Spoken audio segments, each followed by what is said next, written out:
आपका स्वागत है पाठक इंस्टीट्यूट के यूट्यूब चैनल में। हम लोगों ने पिछले टॉपिक में स्विच कितने प्रकार के हैं और इनके उपसाधन कौन कौन से हैं ये पढ़े थे। अब जानकारी लेंगे कि स्विच कौन कौन से स्विच हैं और कहाँ पर यूज़ किए जाते हैं। पहला है flash type single way switch. Single way switch इसका अर्थ ये है कि ये 2 पिन वाले होंगे और ये एक तरफ फेज नियंत्रण हेतु होता है, एक में न्यूट्रल और एक में फेज कनेक्ट करके पंखे, बॉल,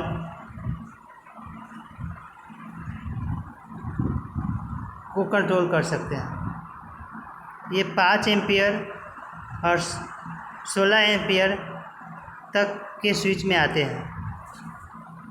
दूसरा है फ्लैश टाइप 2 वे स्विच।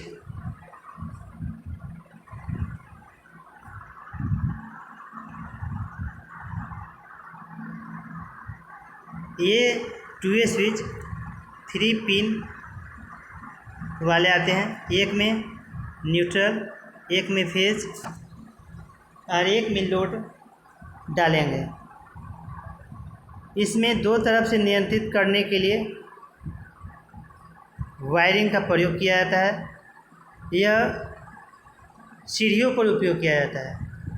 सीढ़ी पर इसलिए उपयोग किया जाता है, अगर हम रूम में हैं या हॉल में बैठे हुए हैं वहाँ से ऑन कर सकते हैं, और अगर हम बाय द वे कभी भूल जाते हैं स्विच को ऑफ़ करने के लिए, तो वो सीढ़ी के पास जब घर से बाहर निकल रहे हैं तो वहाँ से ऑफ़ कर सकते हैं।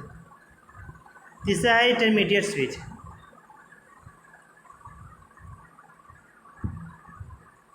इसमें 4 टर्मिनल होते हैं। ये एक दूसरे से तिरछे रूप से जुड़े हुए रहते हैं और एक लैंप को 3 स्थानों से नियंत्रित कर सकते हैं, जबकि फ्लैश 2 वे स्विच को 2 जगह से नियंत्रित कर सकते हैं, लेकिन इंटरमीडिएट स्विच को 3 जगह से नियंत्रित कर सकते हैं, रूम, हॉल और सीढ़ी के पास से। कहीं पर भी आप 3 जगह इस स्विच का उपयोग कर सकते हैं। यह 16 एम्पियर, 5 एम्पियर और 32 एम्पियर तक में यह बाज़ार में उपलब्ध होता है। चौथा होता है बेल स्विच। बेल स्विच का उपयोग बाहर रिंग यानी कि बेल बजाने के लिए उपयोग किया जाता है। यह ज़्यादा देर तक पुश करके नहीं रखना चाहिए। 15 मिनट तक बहुत ज़्यादा हो जाता है, उससे ज़्यादा अगर रखेंगे तो वो रिंग खराब हो जाएगी, यानी बटन स्विच खराब हो सकती है। पाँचवा है tumbler type single way switch.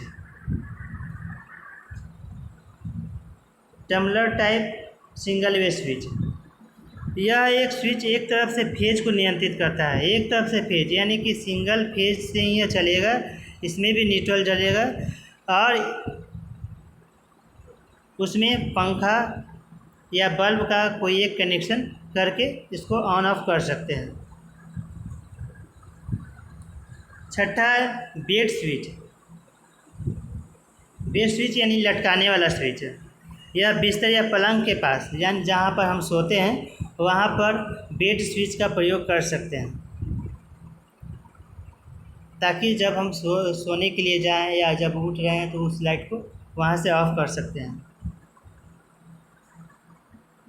उसके बाद नाइफ स्विच। यह चाकू प्रकार का बना होता है। इस स्विच का प्रयोग डीसी सप्लाई के लिए किया जाता है, यानी डायरेक्ट करंट की सप्लाई में यूज होने वाला एकमात्र स्विच है नाइफ स्विच। इन्वर्टर के लाइन में हम लोग इस स्विच का उपयोग कर सकते हैं। उसके बाद 8वां है रोटर स्विच। रोटर स्विच पंखे की रेगुलेटर या ग्राइंडर आदि के रोटर स्विच का उपयोग किया जाता है। इसमें नॉब से घुमाने वाले टर्मिनल को संपर्क में बदला जा सकता है, यानी बीच में जो गोल राउंड टाइप का होता है वह है रोटर स्विच। आजकल पहले था रेगुलेटर, लेकिन अब आ गया है रोटर स्विच का ही प्रयोग किया जाता है। वो कम जगह भी लेता है और आसानी से आप उसे घुमा सकते हैं, कनेक्शन करने में भी आपको आसानी होगी।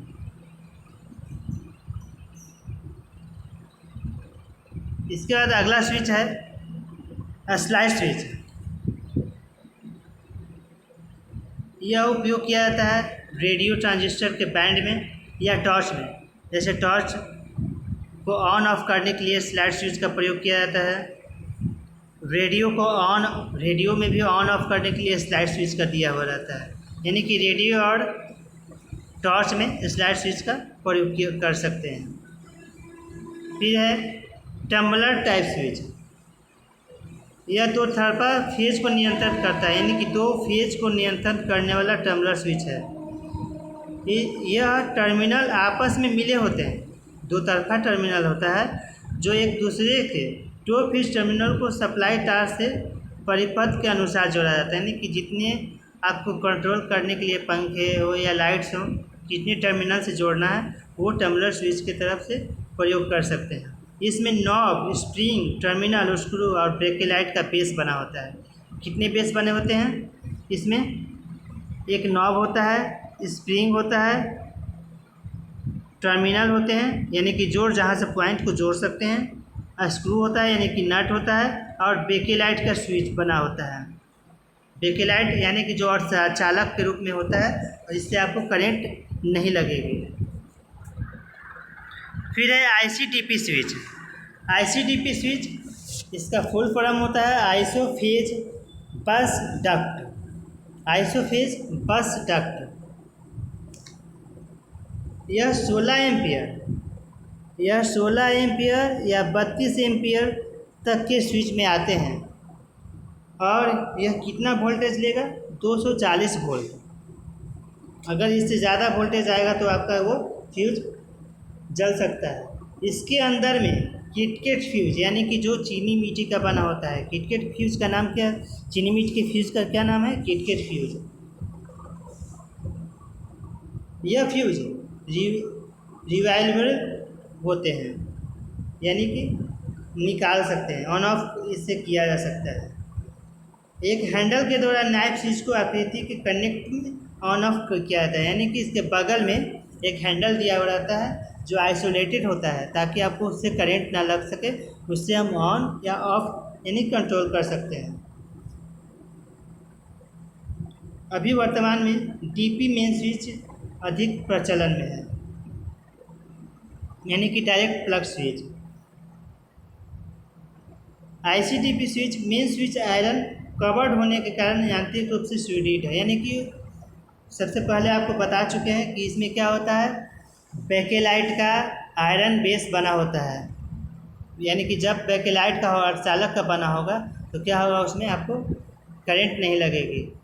जब बेस कोई धातु का बना होगा जैसे पीतल, स्टील का बना होगा तो आपका वो अर्थ लेगा और उससे आपको करंट के झटके लग सकते हैं और आपको नुकसान हो सकती है। धन्यवाद।